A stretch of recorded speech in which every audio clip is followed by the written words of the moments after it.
зүйл болж байна. Тухайн зөвлөм нь 2018 оны 6 сарын 7-ны өдрийн авралцсан зөвлөмжөн дээр тодорхой хэмжээний зөвлөмжийг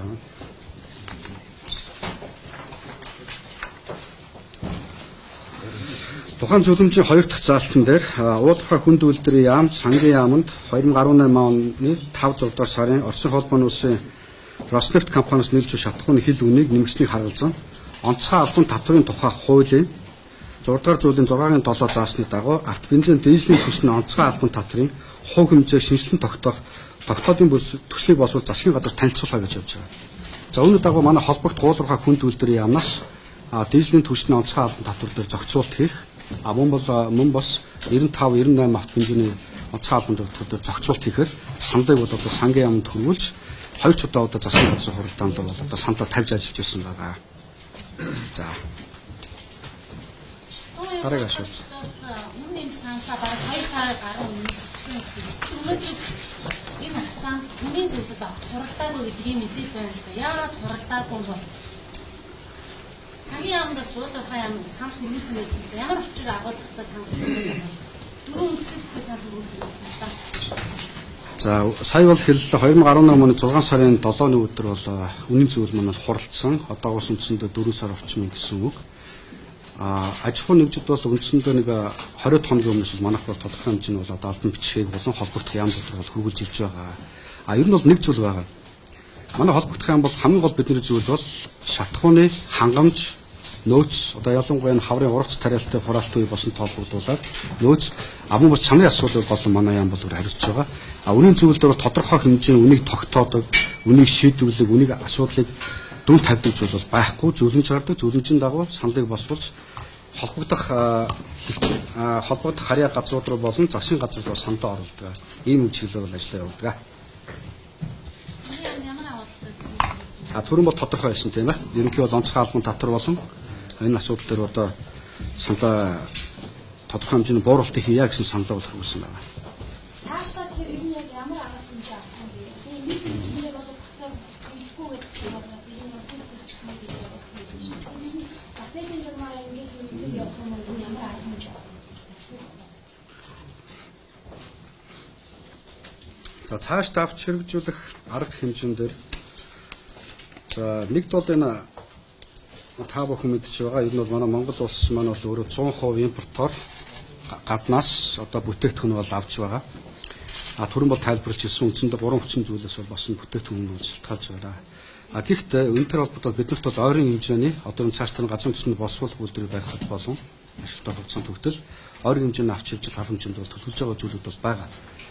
За үүний бас хамгийн их жишээ гэх юм бол 2018 оны 7 сард бас одоо үнийн асуудлууд бол тодорхой хэмжээнд хөндөгдөж орж ирж байхад тухайн импортлагч томоохон аж ахуйн нэгжүүд бол одоо манай газрын зөвшөөрөл алтан тоотыг мэдгэл хөрвүүлж байсан. За энэ уг мэдээлэл дээр оюун ярих харуулдаг та. Харуулчих тэр.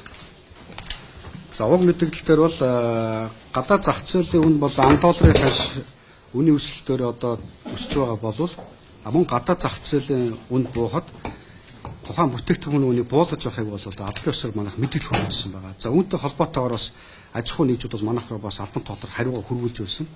За тэр хариу хэсгээс нь харуулъя. За өндөр бол гадаад зах зээл буухад бид нар одоо жижигхэн үнэ буулгана гэдэг одоо ийм албан ёсныхын одоо чиглэл бол бид нар авч ажиллаж байгаа. Жинхэнэ хамгийн нөөцтэй гэж хэлж штэ. Тэгэхээр чинь нөгөө татвар нэмэгдөхээс өмнө ороод ирсэн нөөц байгаа штэ. Тэгэхээр зэрэг татвар нэмэнгууд нөгөө хямд байсан үнээр орж ирсэн. Тэр одоо шалтгаанаа ингээд хямд үнэтэйгээр ингээд борлуулж иж болтгүй юм. Тэгээд татвараа нэмэнгүүтлээ хямдхан орж ирсэн юу нэрээ бензинээ нэмээд зараад байдаг. Энэ тогтолцоог одоо яг яах хэрэгтэй юм бэ нэгдүгээр. Хоёрдугаар тэр 10 хэдэн одоо шалтгаан импортлагч нар байдаг шүү. Бид нар ч одоо ингээд өөрсдөө ярьж байгаа төсөө хувьдаад ингээд үнэ нэмээд байдаг шүү. Энэ дээр энэ яг ямар хяналт байдаг юм бэ? Эдгээр ингээд толгойг нь нэлээд ингээд ард түмнийхээ нуруунд дээр ингээд арчаа өрүүлээд ингээд яваад байж болох юм аа. Энэ хяналт дээр яаж тавьдаг юм бэ? За нэгд бол түрүү хэлсэн хамгийн гол зүйл бол биднэрт хангамж, нөөц, чанарын асуудал байж байдаг. Тухайн сарын хил үн маань гэдэг бол үндсэндээ нэг сарын дараа бүтээгдэхүүн орж ирдэг. 10 сарын хил үн маань бол жишээлбэл 9 сарын сүүлээр манад өгдөөд 10 сарын сүүлээр бүтээгдэхүүн бол Монгол улсад орж ирдэг. Тэрнтэйгээ уялдаад өөр үндсэндээ тухайн сарын дараа энэ борлуулалт одоо буюу зах зээл дээр бол одоо нийт хэрэглэгчд бол энэ бүтээгдэхүүн хурж очиж байдаг гэсэн үг. Энэ бол өөрөө зүйтэй байгаа. За хоёр дахь зүйл гэх юм бол бас энэ нэг зүйлийг шууд хэлмээр байна. Төрийн зүгээс бол ямар нэгэн байдлаар энэ аж ахуй нэгжүүдийн импортлогч компаниудыг толгой хилээд байдаг зүйл огт байхгүй.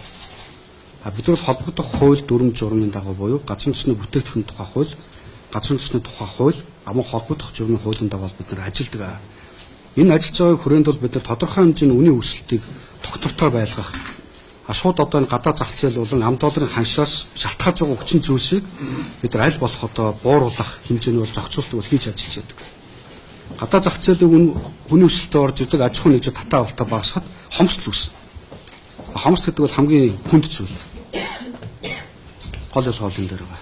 За дараагийн асуулт. Одоо энэ шийдвэр танай газраас ямар байсан гэж хэлж байгаа. Жишээлбэл бол үн өсөж юм уу төрийн зүгээс одоо зохицуулах боломж ганц татвараар зохицуулах. Татврын тэмцэл бол өөр зохицуулах боломж байгаа юм. Эсвэл ард түмэндээ шууд зохицуулж чадлаа гэдэг нь зардал хамрын шүүмж хийж байна шүү дээ.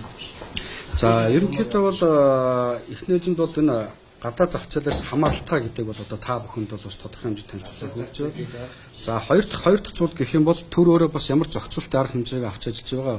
Ер нь аж ахуй нэгжүүдтэй ямар чиглэл манай газрын зүгээс бол бид нар бол энэ тухайн холбогдох газар болон компаниуд руу бол албан тоотыг явуулж хариу мэдээллийг бол авч ажиллана. Гурав дахь зүйл гэх юм бол сая Оросын холбооны болсон юм бол Роснефть компани тэргүүндэд ерөнхийлөгч мөн холбогдох газрын дарга тэргүүттэй бол хүмүүс бол уулархаа хүнд үйлдвэрийн яамны сайдын бол урилгаар бол хийж ажиллаа.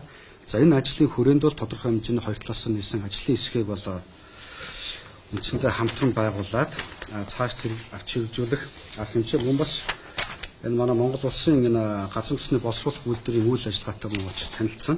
Цаашдаа хамтарч ажиллах талаар нэлээд бас ихний том алхмууд хийгдэж явж байгаа. Үүний хүрээнд бол одоо бид нар богино зайд бол ямар арга хэмжээ авч явах талаар тодорхой хэмжээний шийдвэр гаргаж ажиллана.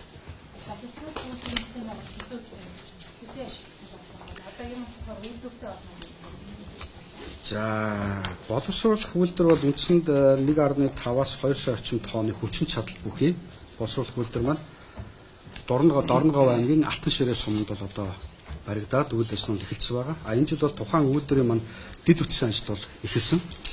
За тухайн дэд үтсийн ажил дээр авто замын ажлыг бол одоо манай батлан хамгаалах яамны удирдлагын доор эрчим хүчний цахилгаан дамжуулах шүүжээг эрчим хүчний яамны удирдлагын доор төмөр замын 70 гэж бол төмөр замын ажлыг Улаанбаатар төмөр замын үндсэн чиглэл удирдлагын доор ажиллаж байгаа. Тухайн чиглэл дээр үндсэндээ төмөр зам бол аймагаас тухайн сум хүртэл 18 орчим километрийн төмөр замтай. Дотор салаад төмөр замууд нь нийлээд үндсэндээ 27 км төмөр зам. Автозам бол мөн адил 17 орчим километр хатуу хүчилттэй автозам. Цахилгаан дамжуулах эрчим хүч нь шугам нь 110 кВт-ийн эрчим хүчний ажлууд бол хийгдээд одоогийн байдлаар ажлын гүйцэтгэл бол 30 гаруй хувьтай бол явж байна. Ирэх 2019 оны 5-аас 6 сар ихэд бол одоо гүйцэтгэх компаниуд болон тухайн ажлын дэд үтсийн ажлыг хийж байгаа компаниуд маань өөрсдөө ажлаа 100% бүрэн дуусгаад төлөвлөгөөнөөс бол тодорхой хэмжээний бол өмнө ажлын гүйцэтгэл бол явж байгаа.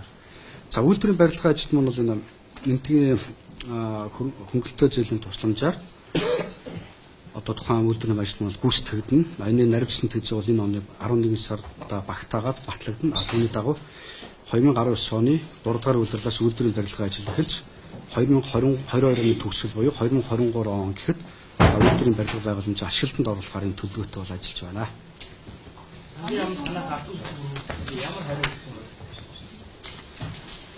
За сангийн яамнаас бол манай хүргэлсэн бичгийн дагуу тухайн саналаа бол засгийн газрын хуралдаанд бол төсөл хөтөлбөрөөр оруулж ажилладаг. Үүнтэй холбоотойгоо одоо сангийн яамнаас бол одоо одоогийн байдлаар манайд бол чиглэл өгөөг байгаа. Энэ тогтооно гэдэг ямар ч байгаа яг тэр 900 төгрөг байгаа энэ орж энэ яхаараа 7800 900 төгрөгөөр илүү болчихсон. За төрөнөд хүчнэгтэн дээр та бүгдэд танилцуулсан танилцуулдан дээр маш тодорхой харуулж өгсөн байгаа. Тэр хяхтар 900 сая төгрөг гэдэг бол тийм зүйл бол байхгүй гэж хэлсэн. Тэр бол хэд үн маань бол өөрөө ямар хугацаатай орж ирж байгаа, ямар хэмжээний татварууд нэмэгдэж байгаа. Энэ дээр одоо үн дээр бол одоо ямар нууц шахах зүйл байхгүй. Бүгд бол шилэн танилцуулга бүгд та бүхэнд хүргэлсэн байгаа. Одоо гэдэг энэхүү өртөх зардал нь ямар хэмжээнд очиж байгаа гэдгийг харуулж байгаа. Одоо хугацаанд одоо энэ хүүсрээ нэмэгдүүлэх тийм шаардлага үүсэж байна шүү дээ. Оросын албаны Роснефтээс 95% одоо 5-аас нь 5% нь дотоод бүгд финанс усаас авдаг. Тэгэхээр Солонгос сэтэл усаас авдаг хэлийн үнэ нь Роснефтээс ямар ялгаатай байдаг юм бэ? Биднээс хоёрдугаараас нь Монгол улс өөрсдөө газрын бас олборлож орно шүү дээ. А тиймээс бүтээгдэхүүн хуваах гэрээс мэдээллийн газрын басны бүтээгдэхүүнийг Монгол улс аваад тэгээд энийг одоо хөх хотын боловсруулаад эргээд бид нар бас хям боловсруулсан бүтээгдэхүүн авна гэж маа 93-ыг ярьжсэн. Тэр яагаад өнөөдөр зогсчихсан юм бэ?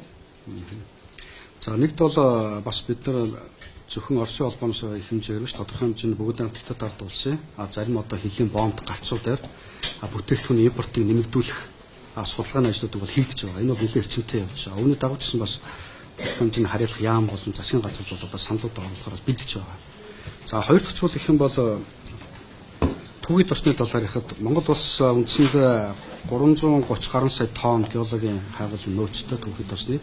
За үүнээс баталгаат нөөц нь бол үндсэндээ 43 сая тонн гэж явдаг. Одоогийн хэрэглээнд бол жилдээ бид нэг сая орчим тонныг түүхий тосыг бол бүгд найрамдах хятад ард улс руу экспортод гаргаж байгаа.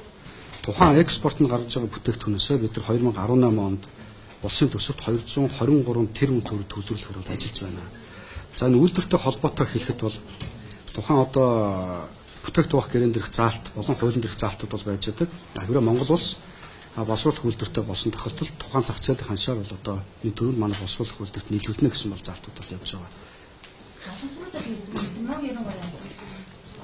За одоогийн байдлаар бол энэ тухайн гэрээн дээр бол үндсэн хоёр зүйл заасан байгаа шүү дээ. Нэгд бол манайха түүхий тосоо тос хэлбэрээр авах, эсвэл бид нар валютаар авах гэдэг. Тэгэхээр одоо бид нар валютаар буюу улсын төсөвтэй шууд мөнгө төлөвлөх шуурмаар ажиллаж байгаа гэсэн үг. За дараагийн асуулт.